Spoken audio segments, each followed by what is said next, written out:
اعوذ باللہ من الشیطان الرجیم بسم اللہ الرحمن الرحیم الا ان اولیاء اللہ لا خوف علیہم ولا هم يحزنون صدق اللہ مولانا العظیم۔ ان اللہ وملائکتہ یصلون علی النبی یا ایھا الذین آمنوا صلوا علیہ وسلموا تسلیما۔ اللہم سیدنا محمد وعلی آلہ وصحبہ اجمعین۔ معزز حاضرین محفل، ہر اتوار کو بعد نماز ظہر متصلاً درس قرآن و حدیث اور فقہی مسائل کا سلسلہ جاری ہے۔ آج ایک حدیث مبارکہ جو صحیح بخاری شریف اور صحیح مسلم شریف ان دونوں کتابوں میں یہ حدیث موجود ہے، اور حضرت ابن عباس رضی اللہ تعالی عنہ، حضور کے چچا کے بیٹے، ان سے یہ حدیث روایت ہے عبداللہ بن عباس سے۔ عن ابن عباس ان رسول اللہ صلی اللہ علیہ وسلم بعث معاذا الی الیمن۔ حضرت ابن عباس روایت کر رہے ہیں کہ رسول اللہ صلی اللہ علیہ وسلم نے حضرت معاذ رضی اللہ تعالی عنہ کو یمن کی طرف روانہ کیا۔ یمن ایک عرب ملک ہے، اس طرف ایک صحابی حضرت معاذ بن جبل رضی اللہ تعالی عنہ، مشہور صحابی ہیں، جلیل القدر صحابی ہیں، اور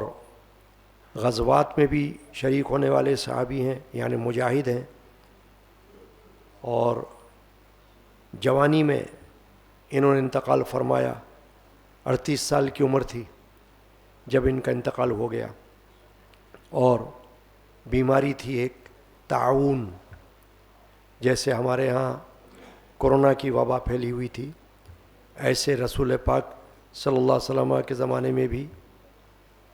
طاعون کی وبا عام ہوئی تھی، جس میں لوگوں کا انتقال ہوتا رہا۔ تو حضرت معاذ، ان کی بیویاں، ان کے بیٹے عبد الرحمن، یہ بھی اسی طاعون کے مرض میں انتقال فرمائے، اور خود حضرت معاذ بن جبل کا انتقال بھی طاعون کی بیماری میں ہوا۔ تو ایک تو یہ مسئلہ آپ کو یاد رکھنا چاہیے کہ بیماریاں اللہ کی طرف سے ہوتی ہیں، اور اس میں نبی، صحابی، اہل بیت، آل رسول یا اولیاء اللہ، ان کی کوئی تخصیص نہیں، کسی کو بھی بیماری ہو سکتی ہے۔ تو بیماریاں حکمت الہی کے تحت ہوتی ہیں۔ تو حضرت معاذ بن جبل بھی طاعون کی بیماری میں وفات پائے۔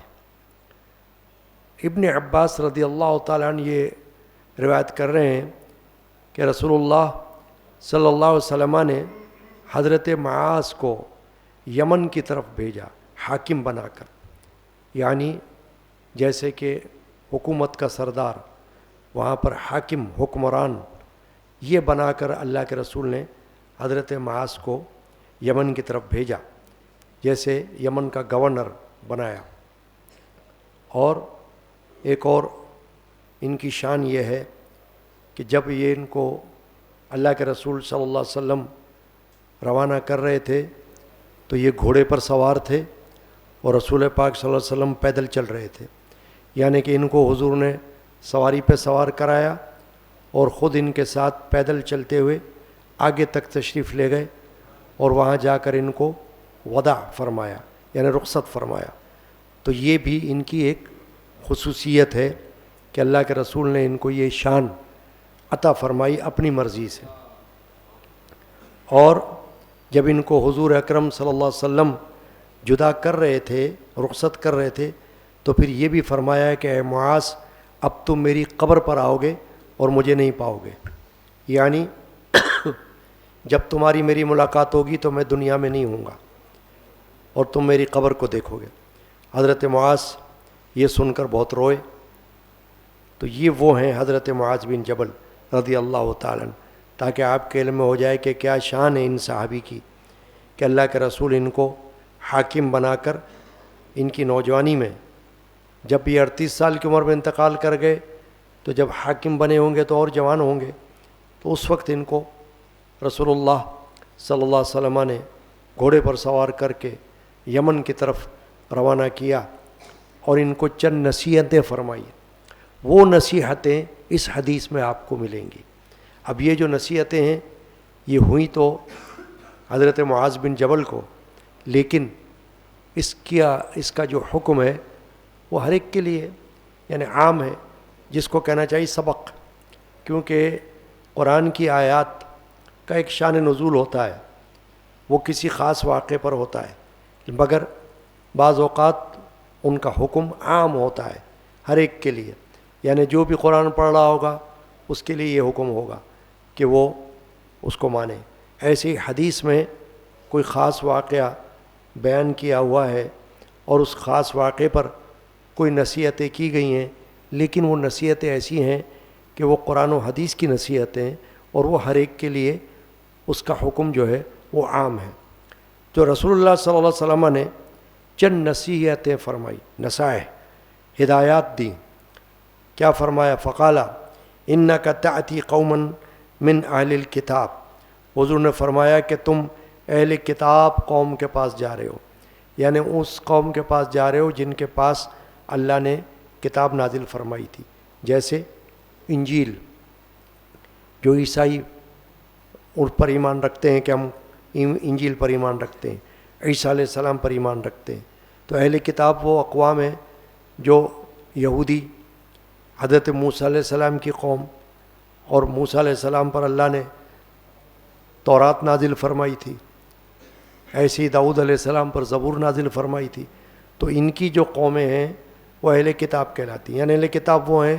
جو ایمان رکھتے ہیں اس بات پر کہ ان کے درمیان نبی بھی آیا، رسول آیا، اور وہ اس پر ایمان رکھتے ہیں اور کتاب پر بھی ایمان رکھتے ہیں۔ چنانچہ حضور نے فرمایا کہ آپ ان کے پاس جا رہے ہو جو اہل کتاب ہیں، تو فرمایا فدعوہم الی شہادتی ان لا الہ الا اللہ وان محمد رسول اللہ۔ حضور نے فرمایا کہ جب تم وہاں چلے جاؤ تو انہیں اس گواہی کی دعوت دینا کہ اللہ کے سوا کوئی معبود نہیں اور بے شک محمد اللہ کے رسول ہیں۔ یعنی جو مشرکین ہیں ان کو تو لا الہ الا اللہ کی دعوت دینا، ایک اللہ کی عبادت کی، توحید کی دعوت دینا، کیونکہ وہ تو مشرک ہیں، یعنی اللہ کو ایک اللہ نہیں مان رہے، کہیں بتوں کی پرستش کر رہے ہیں، کچھ اور کر رہے ہیں، تو اللہ کی عبادت کے ساتھ مخلوق کو عبادت میں شریک کر رہے ہیں، یہی شرک کہلاتا ہے۔ شرک کا معنی یہی ہے کہ ایک اللہ کو چھوڑ کر کسی اور کو بھی معبود بنا لینا، کسی اور کو بھی اللہ بنا لینا، کسی اور کی عبادت کر لینا، ایسے ہی یہ مشرکین ہیں۔ چنانچہ ان کو لا الہ الا اللہ کی دعوت دینا، اور جو ویسے کفار ہیں، کون؟ اہل کتاب، کیونکہ اہل کتاب ویسے تو اہل کتاب یوں کہلاتے ہیں کہ وہ نبی رسول پر، اپنے اپنے نبی رسول پر ایمان رکھتے ہیں، اپنی اپنی کتاب آسمانی پر بھی ایمان رکھتے ہیں، لیکن چونکہ اسلام پر نہیں ہیں، یعنی کہ محمد رسول اللہ کے ماننے والے نہیں ہیں، اس لیے وہ کافر کہلاتے ہیں اہل کتاب۔ لیکن مشرکین اور کفار، ان میں فرق یہی ہے کہ مشرکین کسی نبی رسول پر ایمان نہیں رکھتے، کسی آسمانی کتاب پر ایمان نہیں رکھتے، جیسے ہندو ہو گئے یا بدھ مذہب والے ہو گئے یا پارسی مذہب والے ہو گئے، ان کے پاس کوئی آسمانی کتاب جن پر ہمارا ایمان ہے ان میں سے کوئی بھی نہیں، یہ اس پر ایمان نہیں رکھتے، نہ کسی رسول پر ایمان رکھتے، لہٰذا یہ مشرک کہلاتے ہیں۔ اور جو اہل کتاب ہیں، نبی رسول پر ایمان رکھتے ہیں، آسمانی کتاب پر ایمان رکھنے کا دعویٰ رکھتے ہیں، ان کو اہل کتاب تو کہا جاتا ہے، لیکن کفر میں وہ بھی شامل ہے، وہ بھی کافر کہلائیں گے۔ حضور نے فرمایا کہ مشرکین کو بھی دعوت دو اسلام کی، لا الہ الا اللہ ان کو سکھاؤ کہ کوئی معبود نہیں ہے سوائے اللہ کے، اور جو کفار ہیں اہل کتاب ہیں ان کو محمد رسول اللہ کی دعوت دو کہ وہ اللہ کو تو مان رہے ہیں، لیکن ان کو یہ بتاؤ کہ اللہ کے جو رسول آخری ہیں وہ محمد ہیں، محمد رسول اللہ صلی اللہ علیہ وسلم۔ یعنی اب پرانے نبی گزشتہ رسول ان کا زمانہ ختم ہو گیا، ان کی نبوت بھی ختم ہو گئی ہے، یعنی دور ان کا ختم ہو چکا ہے، اور یہ اپنے اپنے وقت میں نبی رسول تھے، ایمان ہمارا ہے، مگر ابھی ان کی تعلیمات پر ایمان کا ہم کو اللہ نے حکم نہیں دیا۔ ہمیں تو یہ حکم دیا ہے کہ اب قیامت تک جتنے لوگ دنیا میں پیدا ہوں وہ سب محمد پر ایمان لائیں، اللہ اور محمد رسول اللہ، محمد ہی کو اپنا رسول مانے، انہی کو اپنا نبی مانے، انہی پر ایمان رکھیں۔ اس لیے حضور نے فرمایا ہے کہ اے معاذ جب تم وہاں جاؤ یمن میں تو پھر وہاں جا کر ان کو یہ بتانا، گواہی ان سے لینا کہ اللہ ایک ہے اور اللہ کے آخری پیغمبر محمد ہیں صلی اللہ علیہ وسلم، ان پر ایمان لے آؤ۔ چنانچہ ایک تو یہ بھی کہی، پھر اگلی نصیحت فرمائی حضور نے ان کو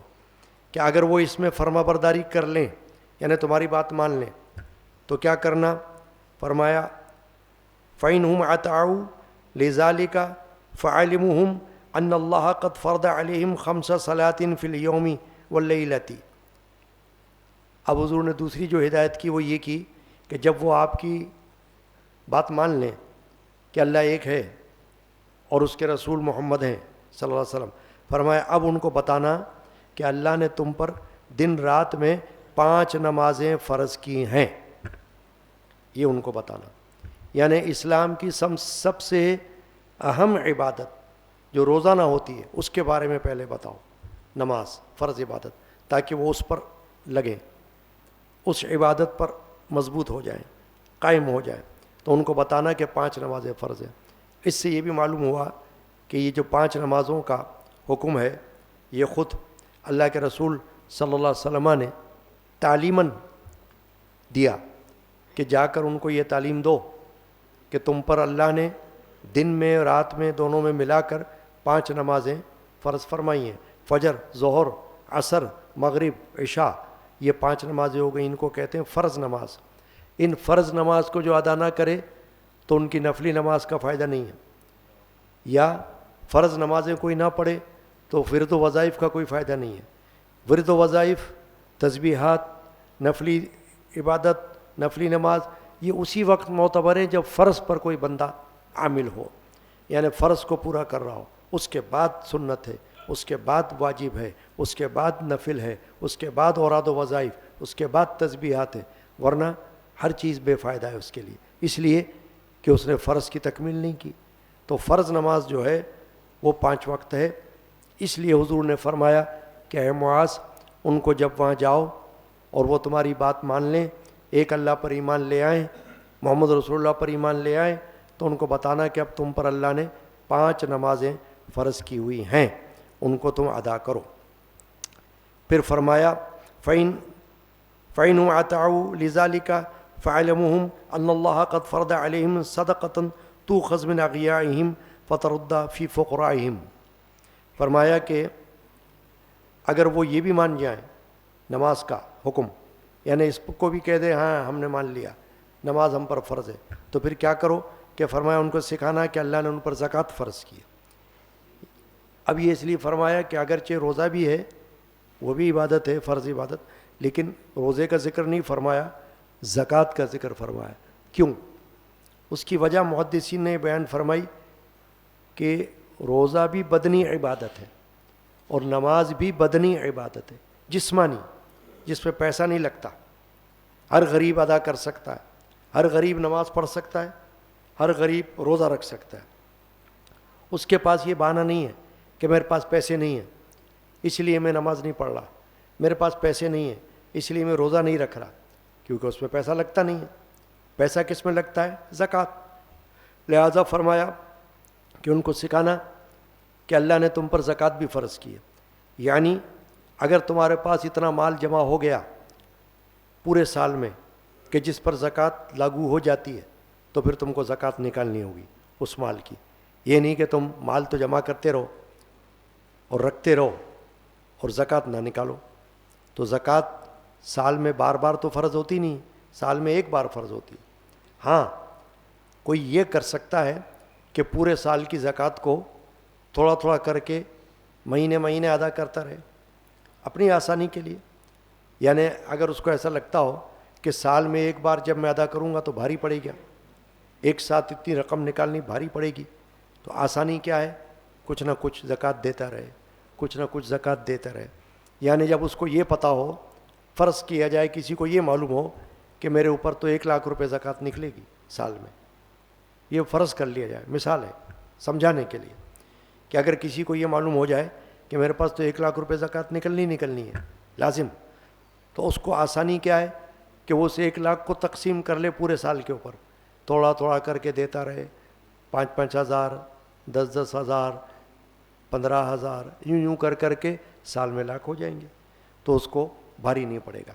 تو یوں تو وہ کر سکتا ہے، لیکن اس کا مطلب یہ نہیں ہے کہ وہ سال سے پہلے اس پر زکوٰۃ فرض ہو گئی. زکوٰۃ تو سال ہی کی فرض ہے، لیکن اس کو دینے کے لیے آسانی ہے کہ وہ جتنا تھوڑا تھوڑا دیتے رہے، پورے سال میں زکوٰۃ ادا کرتا رہے، تو زکوٰۃ ادا ہوتی رہے گی. یہ بات، یا کم از کم اپنے پاس زکوٰۃ کی رقم الگ نکال کے رکھتا رہے کہ یہ زکوٰۃ کی رقم ہے، فرض کرے، اور سال میں اس کو ادا کر دے. تو اس طریقے سے زکوٰۃ ادا ہو سکتی ہے. تو حضور نے فرمایا کہ ان کو دوسرا حکم جو دینا، دوسری تعلیم جو دینا، اے معاذ، وہ یہ دینا کہ اللہ نے تم پر نمازیں تو فرض کی ہیں 5 وقت کی، یہ ضرور پڑھنا ہے، باقی عبادتیں اس کے بعد ہیں، سنتیں یا واجب یا پر نفلی، یہ عبادتیں بعد کی بات ہے. پہلے فرض عبادت ادا کرو، پہلے فرض نماز ادا کرو، پھر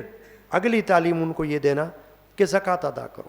کہ اپنے مال کی زکوٰۃ نکالو. اللہ نے تم کو مال دیا ہے تو تم پر زکوٰۃ بھی رکھی ہے، نہیں دو گے تو گناہ گار ہو جاؤ گے، اور نہیں دو گے تو تمہارا جو مال ہے وہ پاکیزہ نہیں رہے گا. یہ جو زکوٰۃ جب دی جاتی ہے تو حدیث میں یہ ہے کہ مال کو پاک کیا جاتا ہے، یعنی جو تمہارا مال ہے باقی رہنے والا وہ پاک ہو جائے گا. اگر تم نے زکوٰۃ نہیں نکالی تو باقی مال تمہارا ناپاک رہے گا. یہ فرق. پھر اس کے بعد حضور نے فرمایا کہ فَإِنْهُمْ أَطَاعُوا لِذَلِكَ، اب اگر وہ یہ بات بھی تمہاری مان لیں تو فَإِيَّاكَ وَكَرَائِمَ أَمْوَالِهِمْ وَاتَّقِ دَعْوَةَ الْمَظْلُومِ فَإِنَّهُ لَيْسَ بَيْنَهَا وَبَيْنَ اللَّهِ حِجَابٌ. فرمایا جب وہ یہ مان لیں تو ان کو یہ کہو کہ زکوٰۃ ان کے مالداروں سے لی جائے گی اور انہی کے فقیروں پر لوٹائی جائے گی. یعنی ان کو یہ کہو کہ تم فکر مت کرو، تمہاری زکوٰۃ تمہارے مالداروں سے لے کر اور تمہارے ہی جو فقیر ہیں ان کو لوٹائی جائے گی، ان پر خرچ کی جائے گی. کیونکہ زکوٰۃ کافروں پر نہیں لگتی، کافر کو زکوٰۃ نہیں دی جاتی، غیر مسلم کو زکوٰۃ نہیں دی جاتی، غیر مسلم سے زکوٰۃ لی بھی نہیں جاتی، یہ مسلمان سے لی جاتی ہے اور مسلمان ہی فقیر کو دی جاتی. مستحق زکوٰۃ اگر کافر ہوگا تو زکوٰۃ نہیں دی جائے گی، اس کو نفلی صدقہ دے سکتے ہیں، لیکن زکوٰۃ فرض عبادت کا درجہ رکھتی ہے، وہ کافر کو نہیں دی جاتی اور کافر سے لی بھی نہیں جاتی. لہٰذا ان کو یہ کہو کہ جب تم ایمان لے آئے اور تم زکوٰۃ دو گے تو تم سے زکوٰۃ لے کر اور تمہارے درمیان جو زکوٰۃ کے مستحق ہیں، حقدار ہیں، غریب ہیں، فقیر ہیں، ان کو زکوٰۃ دے دی جائے گی. چنانچہ ان کو اطمینان ہو جائے گا. پھر فرمایا اگر وہ یہ بھی مان لیں تو ان کے بہترین مالوں سے بچنا. بہترین مالوں کا مطلب یہ ہے کہ جب تم ان کے مالوں میں سے زکوٰۃ لو تو یہ نہ کرنا کہ مال میں سے سارا اچھا مال لے لو، بلکہ درمیانی مال لینا، تاکہ ان کے پاس بھی جو مال رہے وہ اچھا والا مال رہے. ایسا نہ ہو کہ زکوٰۃ کے لیے تم سارا اچھا مال لے لو. جیسے کہ جانور ہوتے ہیں نا زکوٰۃ میں، تو وہ ان کی بھی زکوٰۃ ہوتی ہے، یا اور کوئی پھلوں وغیرہ کی زکوٰۃ ہوتی ہے. تو ایسا نہ ہو کہ تم جو ان کی چیزوں کی زکوٰۃ لو، چیزوں میں سے مال لو زکوٰۃ کے لیے، تو ایسا نہ ہو کہ سارا اچھا مال تم ان کا لے لو، ایسا نہیں کرنا. پھر یہ فرمایا کہ اور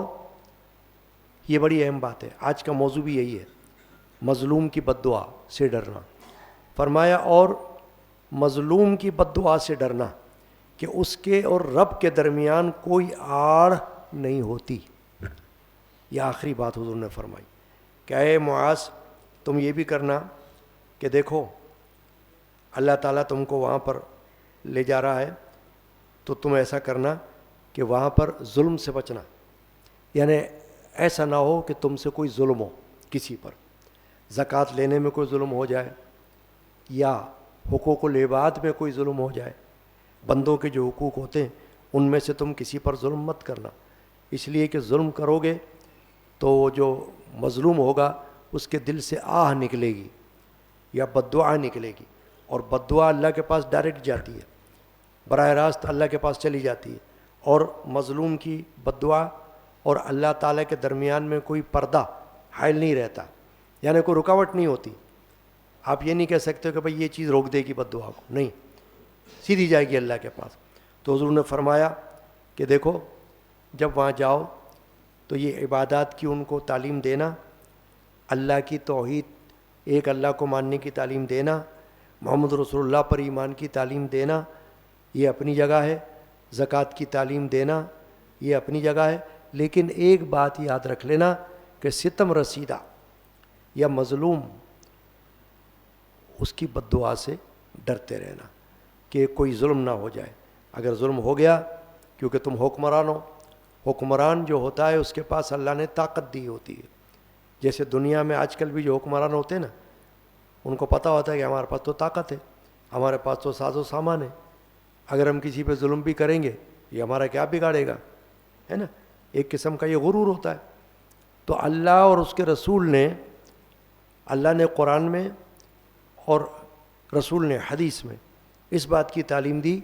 کہ کسی پر ظلم مت کرنا دنیا میں رہتے ہوئے۔ تمہاری طرح کوئی دوسرا بندہ ہے، تم بھی اللہ کے بندے ہو، وہ بھی اللہ کا بندہ ہے، تو بندہ بندے پر اگر ظلم کرے گا تو بچے گا نہیں، اللہ کی لاٹھی بے آواز ہے، اگر فوراً اللہ نے گرفت نہیں کی تو یہ مت سمجھنا کہ میرا کیا بگڑا۔ بعض لوگ کیا کرتے ہیں، ظلم کرتے ہیں اور فخر سے کہتے ہیں دیکھو اس نے ہمارا کیا کر لیا، ہے نا، ہمارا کیا بگاڑ لیا، ہمارا کیا نقصان ہو گیا، یہ تو کچھ بھی نہیں کر سکا، ہم نے اس کو مارا، ہم نے اس کو پیٹا، ہم نے اس کو بلا وجہ قتل کیا، ہم نے بلا وجہ اس پر ظلم کیا، دیکھو ہم کو کسی نے نہ پکڑا، نہ گرفتار ہوئے، نہ ہم پہ کوئی الزام ہوا، ہم تو بچ گئے۔ تو اس طرف اشارہ کیا گیا ہے کہ نہیں، بچے نہیں ہو، اللہ کی لاٹھی بے آواز ہے، کسی وقت بھی تم کو اللہ پکڑ لے گا۔ یہ تو اللہ تعالیٰ اپنی حکمت کے تحت ڈھیل دے دیتا ہے، جس کو کہتے ہیں دیر، کہ دیر ہو جاتی ہے، مگر جب اللہ پکڑے گا تو ایسا پکڑے گا کہ پھر تمہاری چونگ بھی نہیں نکلے گی، تمہاری آواز بھی نہیں نکلے گی، اور بیڑا غرق ہو جائے گا۔ اس لیے فرمایا کہ مظلوم کی بد دعا سے ڈرتے رہنا کہ وہ بد دعا نہ کرے، جب وہ بد دعا کرے گا ظلم پر، تم اس کو ظلم کرو گے اور اس کے دل سے تمہارے لیے آہ نکلے گی، بد دعا نکلے گی، تو اللہ کے پاس چلی جائے گی اور اس کی راستے میں کوئی رکاوٹ نہیں ہوگی۔ حضور نے فرمایا کہ یہ جو مظلوم ہے اس کی بد دعا کے اندر فرمایا کہ کوئی چیز رکاوٹ کے طور پر نہیں ہے، بلکہ اللہ کے پاس جا رہی ہے۔ دعوت المظلوم واتقی دعوت المظلوم فإنه ليس بينها وبين الله حجاب۔ فرمایا یہ جو مظلوم کی بد دعا ہے اس سے ڈرنا، کیونکہ اس کے درمیان اور اللہ کے درمیان کوئی رکاوٹ نہیں۔ تو یہ آج کی حدیث پاک پہ درس ہم نے سنا، اور اس کے بارے میں حدیث بھی سنی، ترجمہ بھی سنا، تشریح بھی سنی۔ اللہ تبارک و تعالی سمجھنے کی اور عمل کرنے کی ہمیں توفیق عطا فرمائے۔ صلی اللہ تعالی علی سیدنا محمد وعلی آلہ وصحبہ اجمعین برحمتک یا ارحم الراحمین۔